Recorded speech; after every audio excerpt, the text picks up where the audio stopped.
Die voormalige swaargewig wêreldkampioen Corrie Sanders se familie sê hulle moet nou aangaan met hulle lewens. Sanders is op 22 September 2012 in 'n rooftog by 'n partytjie in Brits in Noordwes doodgeskiet. Regter Ferdi Preller het Paida Fish, Chris Moyo en Samuel Mabena in die Noord-Gautengse Hooggeregshof effektief 30 jaar tronkstraf elk opgelê. Sanders se dogter, wat die trane van haar wange moes afvee na regter Preller se uitspraak, sê sy mis haar pa ongelooflik baie.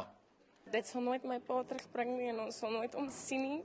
En hy sal nie daar wees vir as ek trou of as ek kinders kry of so nie, maar ek is baie tevrede met die vonnis.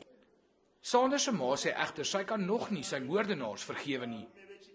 Ek is tevrede met die vonnis, maar wat hulle gevat het, kan hulle nooit teruggee.